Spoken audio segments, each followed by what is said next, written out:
Ons gaan vanaand saam lees uit Romeine 8. Julle kan solank daar oopmaak, as julle die Bybels hier het, Romeine 8, en dan ook 1 Petrus. So as julle 'n boekmerkie het, kan julle ook daar oopmaak, en solank die boekmerkie daar neersit, 1 Petrus.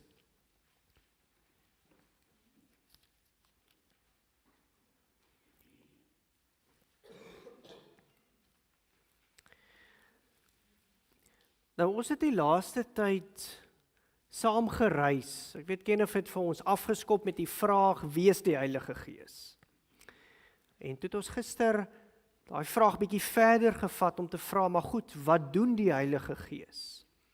Behalwe die 1 of 2 dinge of 3 dinge wat ons dan nou van weet, wat doen die Heilige Gees elke oomblik? Waarmee is hy besig? En ons het ook gesien die Heilige Gees se rol in die skepping, die breër werk van die Heilige Gees. En vanaand gaan ons stil staan by die werk van die Heilige Gees spesifiek in die lewe van die gelowige, die lewe van die kind van die Here, sy uitverkorenes, sy huisgesin, sy liggaam. Nou, familie, ek moet vir julle sê, ek het nou vir Kenneth ook genoem, as julle hier agter kom voel by my kop, sal julle voel ek het al skeelkraak opgedoen met hierdie boek waarmee ons besig is, want weet julle, mens groei ook so terwyl jy besig is om weer te kyk na hierdie tekste, weer te kyk, dinge wat ons gedink het ons weet, dan sien ons net weer iets raak. Dit is soos 'n diamant wat jy so in die lug hou, en dan sien jy net elke keer 'n nuwe kleur, elke keer iets dieper. Maar my gebed ook vir julle en saam met julle is nie net dat ons koppe 'n bietjie breingimnastiek doen nie, maar dat ons harte ook vol word. In verhouding, om te sien waarmee die Heilige Gees ook in ons lewens besig is. Nou wil ek begin om 'n gedeelte te lees. Julle hoef nie daar oop te maak nie, ek gaan net 1 vers lees. En dit is uit Efesiërs hoofstuk 2. Efesiërs hoofstuk 2 vers 1 lees ons, julle was dood deur julle oortredings en sondigs. Dan lees ek 1 aan, waarin julle van tevore geleef het, volgens die bose lewenswyse van hierdie bedeling, volgens die heerser oor die mag van die lig, die heerser van die gees, wat nou aan die werk is onder die seuns van die ongehoorsaamheid. Ek wil graag vir julle vra, as ons Efesiërs lees, en dit begin met hierdie woorde, julle was vroeër dood weens julle oortredings en sondes. Dink julle iemand wat geestelik dood is, kan in geloof tot God uitroep? Ek vra vir julle, dink julle iemand wat geestelik dood is, kan in geloof tot God uitroep? Ek wil graag vra, wie van julle verjaar tussen die maande Januarie, Februarie, Maart? Okay, daar is so 'n paar van julle. April, Mei, Junie. Julie, Augustus, September. Oktober, November, Desember. En nou wil ek vir julle 'n volgende vraag vra. Hoekom het jy gekies om binne daai maand gebore te word? Is dit jou gunsteling maand? Was dit tussen 2 maande waar jy moes kies?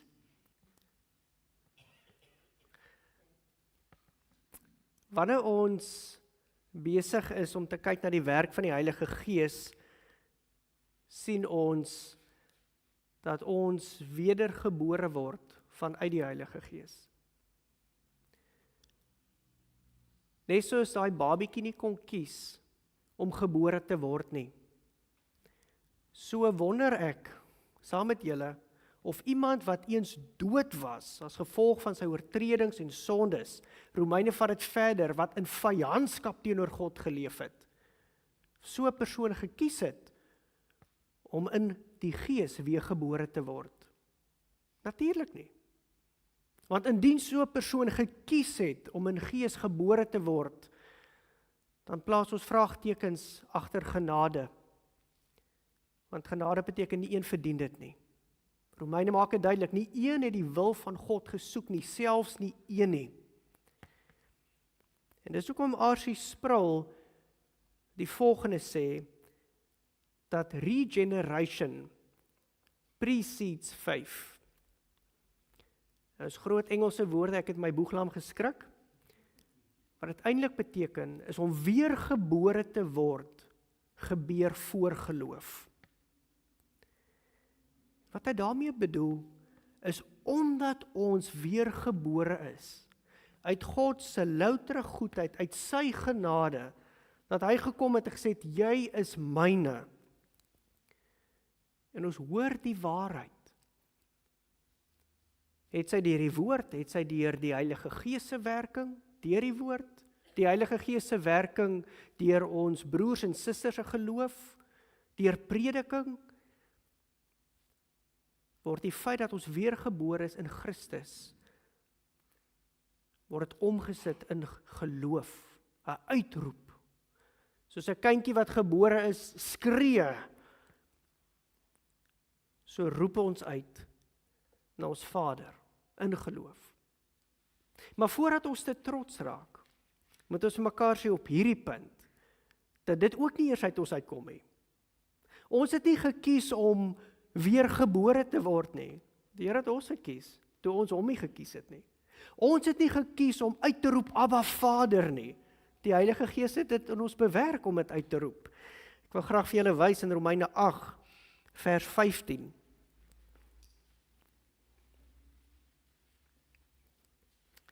Romeine 8, vers 15.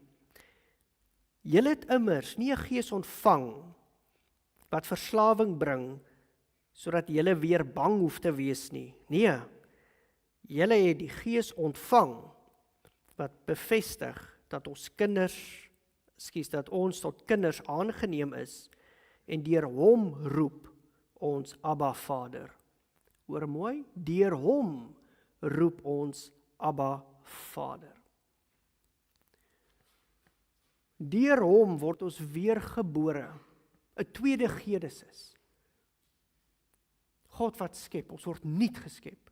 En dis ook deur hom en sy werking in ons, dat die uitverkore is van God, sy kinders, uitroep, Abba Vader, die werking van die Heilige Gees in ons harte. Dit is deur hom dat ons kan bely dat Jesus die Here is en dat hy die koning is, dat hy ons verlosser is. Dit kom nie uit onsself uit nie. En dan gaan Sprul bietjie verder, dan sê hy goed, regeneration, weergeboorte staan voor geloof, en op grond daarvan dat ons weergebore is, nuut gemaak is, laat die Heilige Gees ons, wanneer ons hierdie waarheid in ons kry, gewek word, uitroep, Abba Vader, dan is dit soos 'n vuurhoutjie wat getrek word in die teenwoordigheid van petrol. Julle het al dit waargeneem? Ons het so rukkie terug ook daaroor gepraat, daai woep. Want wanneer ons deur die Heilige Gees uitroep, Abba Vader, deur die Heilige Gees oortuig word dat Jesus die Here is en God is, dan gaan dit oor tot ons regverdigmaking. Hoekom? Want omdat Christus vir ons gesterf het, die oordeel wat op ons moes neerkom, het hy gedra, as ons erken deur die Heilige Gees en uitroep, Abba Vader, erken dat hy die Here is, my God en my koning, word ek in Jesus Christus regverdig verklaar voor die Vader. Tot op hierdie punt, wat het ons gedoen? Nie te veel nie. Tot op hierdie punt sien ons hoe die Heilige Gees die inisiatief neem in ons lewens. Ons hand kom vat. Ons regverdig deur die geloof wat hy in ons wek, verklaar voor die Vader, deur dit wat ons Here Jesus Christus gedoen het. En dan kom ons by die fokus vanaand, en dit is heiligmaking. Nou dit is iets wat ons beleef, die ja en die nee. Op grond daarvan dat ons regverdig verklaar is voor God, en nou in 'n verhouding met ons Vader kan leef, daar is nie meer afstand tussen die sonde en die afstand tussen die mens en God weens die sonde, en Jesus het daarvoor gesterf, kan ons sê, goed, maar ons is heilig in terme van skoon voor die Vader, maar ons leef nog nie 'n heilige lewe nie. En nou wil ek vir julle vra, dat toe jy werklik by die punt gekom het, om te kan bely en te kan erken, dat God so in my hart gewerk het, deur die Gees, wetend en onwetend, dat ek vandag met vrymoedigheid kan sê, ek is 'n kind van God.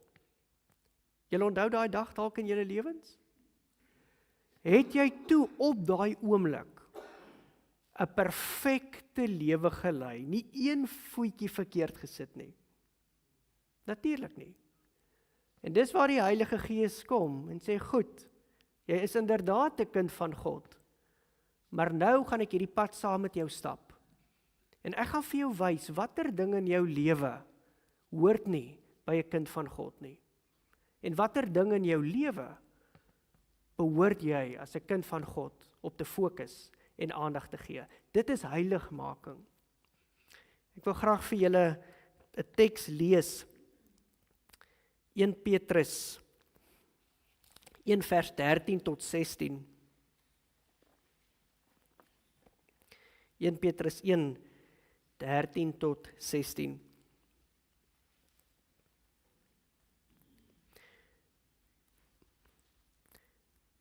Daarom, omgord die lendene van julle verstand, en deur nugter op te tree, hoop volkome op die genade, wat tydens die openbaring van Jesus Christus vir julle gebring sal word. As gehoorsame kinders, moet julle nie lewe in ooreenstemming met julle natuurlike begeertes van vroeër, toe julle nog sonder kennis was nie.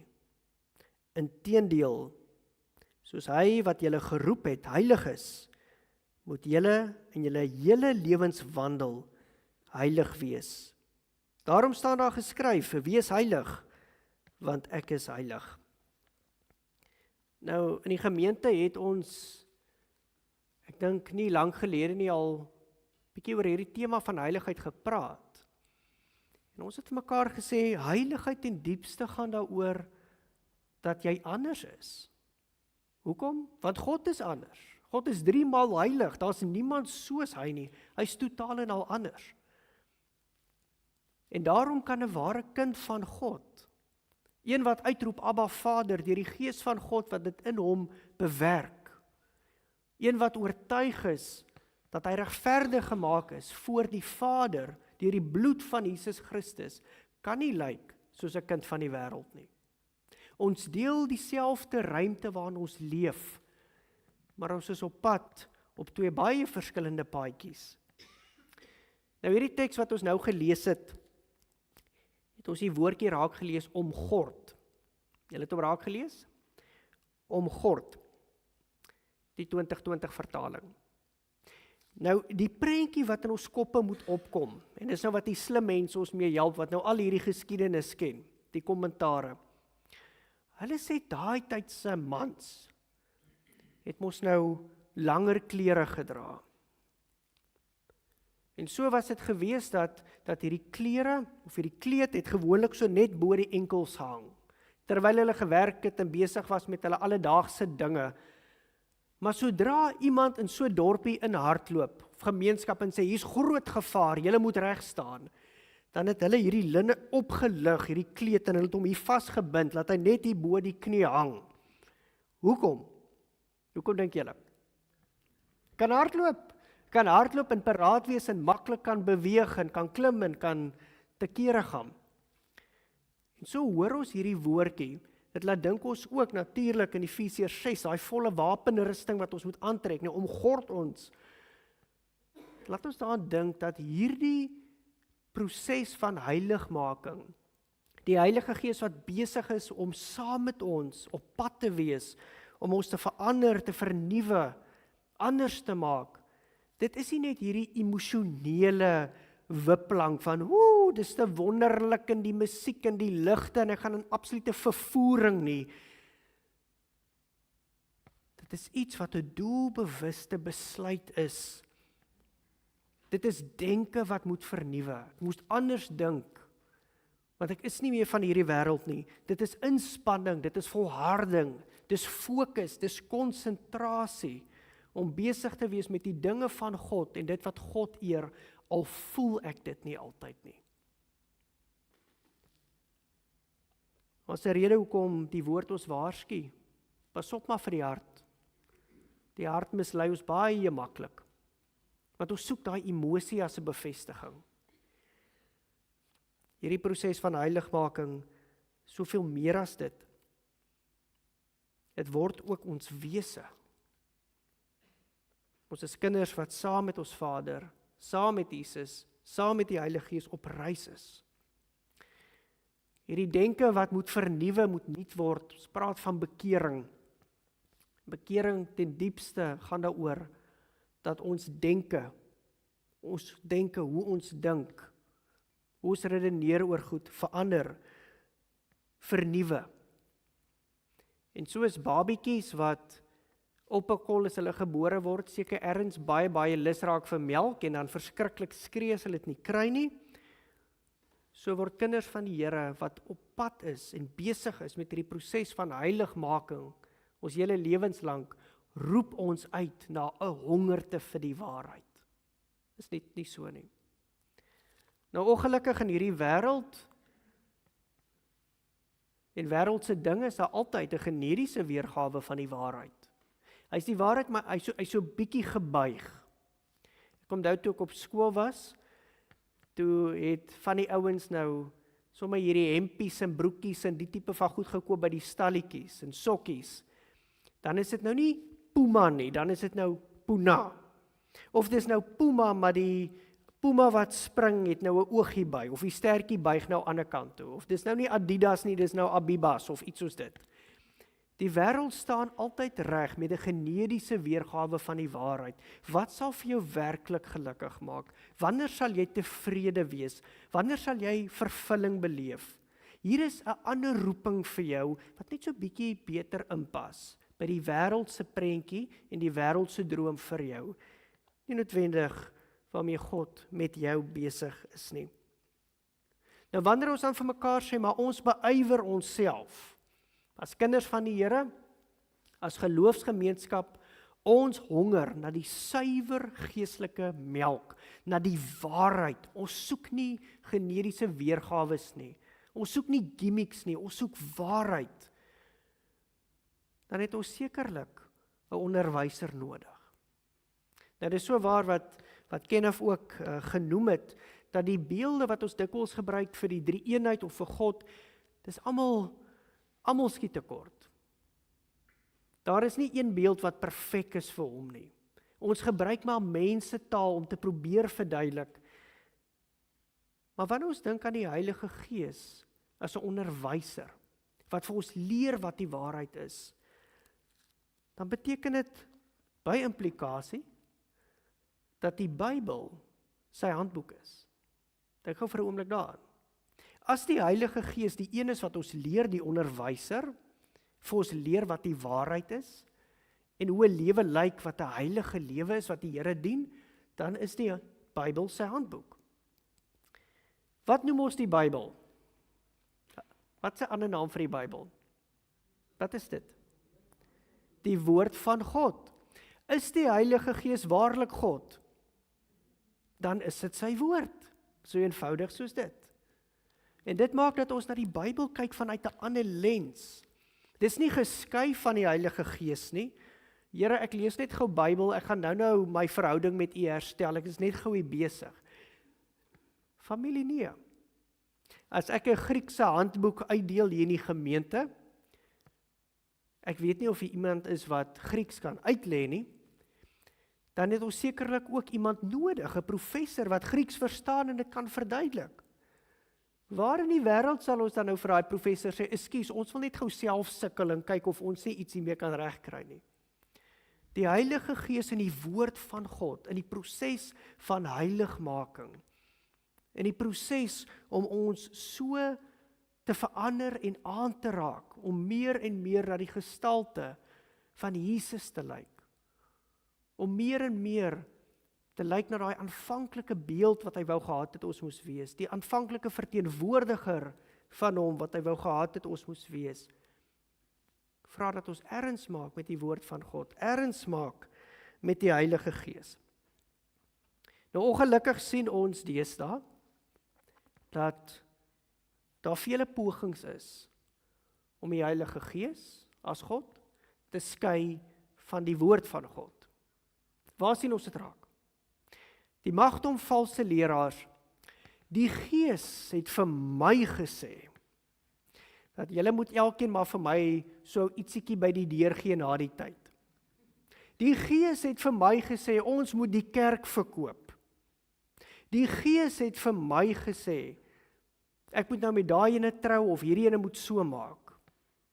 En dan vra ons, maar kan ons gou kyk na die Bybel, ons wil dit net gou bevestig. Nee, die Gees het eksklusief met my gepraat. Jy sien die valse profete en die valse leraars in ons samelewing. Hulle praat nie die waarheid nie, hulle verkondig nie die waarheid nie. Maar hulle maak op aanspraak dat hulle met die gesag van die Heilige Gees praat. En dit maak dat ons die verantwoordelikheid het om dit te toets. Dis deel van die proses van heiligmaking. Toets dit met die woord van God. Toets dit by die Heilige Gees. Is die twee in sink met mekaar? Is dit op noot met mekaar? Bevestig die woord wat ons hoor by die Heilige Gees en bevestig die Heilige Gees wat ons lees uit die woord. En dan sien ons dat ten diepste gaan die proses van heiligmaking daaroor dat ons leer om die waarheid te onderskei. Dis wat die Heilige Gees in ons wil wek, dat ons die waarheid sal ken en sal kan leer om dit te kan onderskei. Ek kyk die ander dag so 'n interessante program. Dis mense wat so 'n tweedehandse winkel het, daar ergens in Amerika, en daar vat jy nou jou antieke munte wat jy gekry het, of jy het 'n ou geweer gekry van 'n oorlog baie honderde jare gelede, of iets soos dit, en jy vat dit na hulle toe, en dan betaal hulle nou vir jou kontant daarvoor, en dan verkoop hulle dit nou weer op 'n veiling of iets soos dit, versamelstukke. Maar baie gereeld sê die persoon wat die winkel besit, staan net vas, ek wil net gou 'n professionele ou kry, wat weet hoe lyk munte van die jaar 1852. En dan kom hy persoon in en hy het so vergroot glasie en hy kyk daarna en hy vertel, hierdie kan nie wees nie, want hier is 'n krappie op of hier is 'n merkie op of dis hoe dit moet wees. As ons nie in verhouding leef met die Heilige Gees nie, familie, en as ons nie ons Bybels ken nie, en tyd maak met die woord nie, dan gaan dit vir ons nie moontlik wees om te onderskei wat is waarheid en wat is leuen nie. Dit is waar ons dit leer. Heiligmaking deur om die waarheid te ontdek, die waarheid te leer ken, te weet hoe dit lyk, te weet hoe dit ruik, te weet wat die Here van ons verwag. Dit lei tot groei en ontwikkeling, tot geestelike volwassenheid.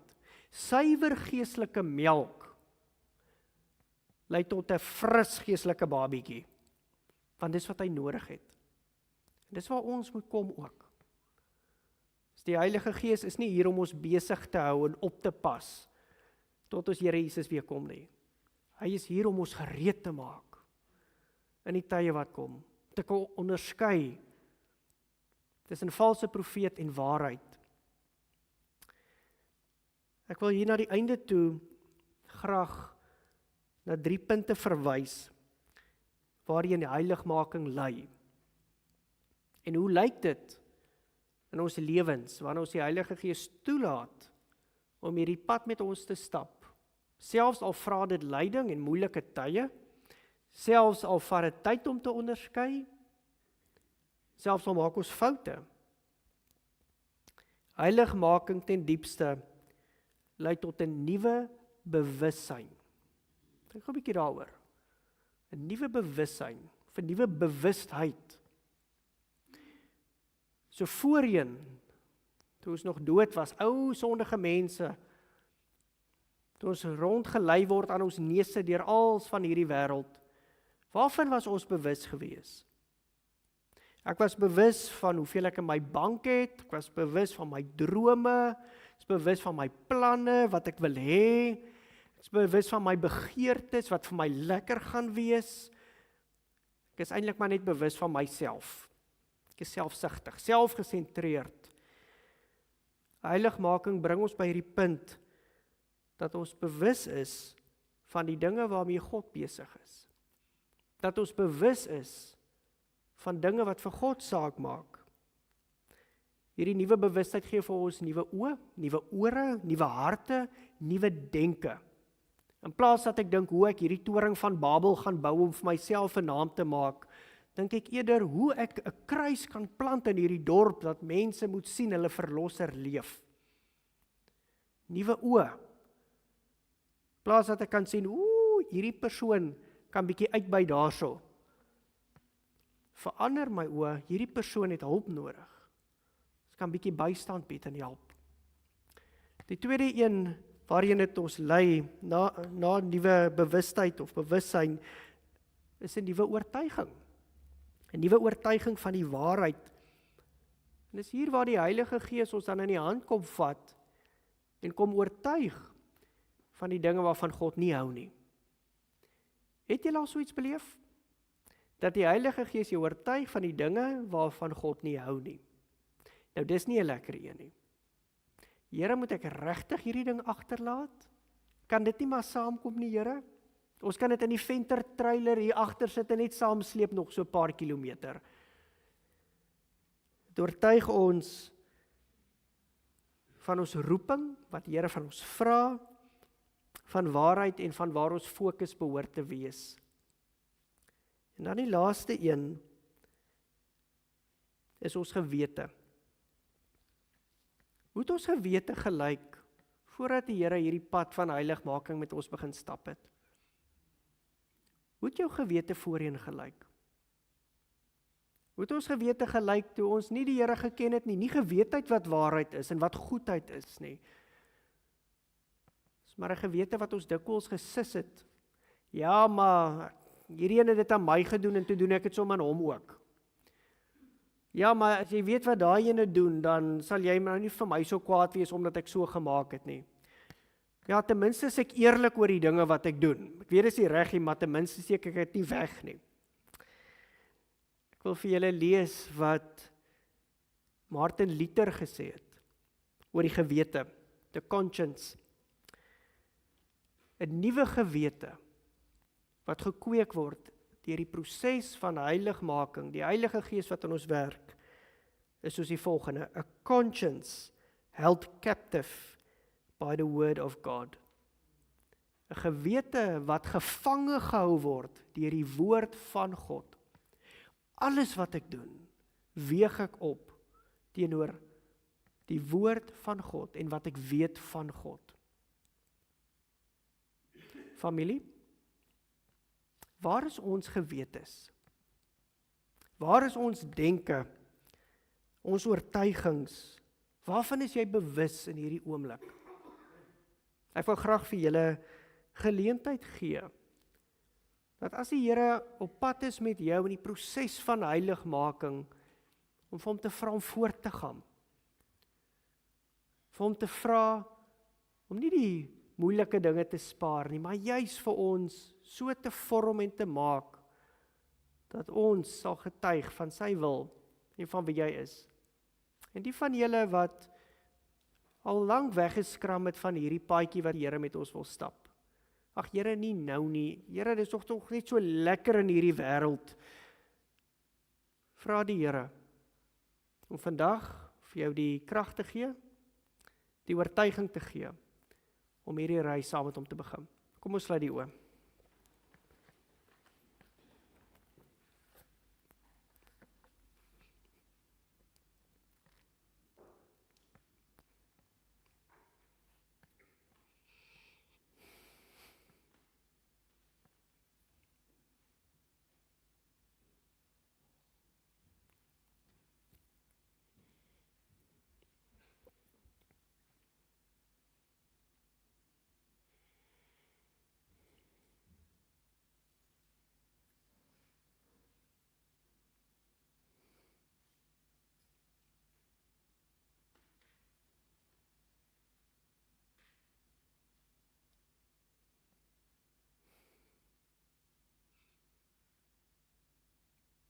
Here Jesus, Here ons bely dat U ons God is en ons koning is. En Here, ons sê vir mekaar dat ons kinders is van die lewende God. Maar Here, as ons sponse was, en iemand kom druk ons, wat daar sou uitloop of sou uitkom, sou dit wêreldse dinge wees? Of sou 'n verhouding met U, onderskeiding, wysheid, 'n paadjie saam met U daar uitvloei? Here, ons is dikwels bang vir die pad van heiligmaking. Here, ons wil die kinders wees, maar moet ons tog net nie verander nie. Vergewe ons, Here. Here, kom vorm ons, kom maak ons, soos die Heilige Gees gesweef het oor die oerwater en die energie van die skepende werk voortgesit het. Here, kom sweef vanaand ook oor ons siele. Kom sit die werk voort van die verlossingswerk, dat ons getuie sal wees in woord en in daad, dat U leef, dat U goed is. Here, die teks wat ons gelees het uit 1 Petrus, daai woord gebruik om te omgord. Here, ons besef ons lewe in 'n tyd waar daar soveel uitdagings is en valse profete is en opinies is en dinge wat gesê word. Help ons om nie agteroor te sit nie, maar tydig en ontydig gereed te wees, om so naby aan U te leef, dat ons ook kan sê, daar staan geskrywe. Ons loof en ons prys U naam. Amen.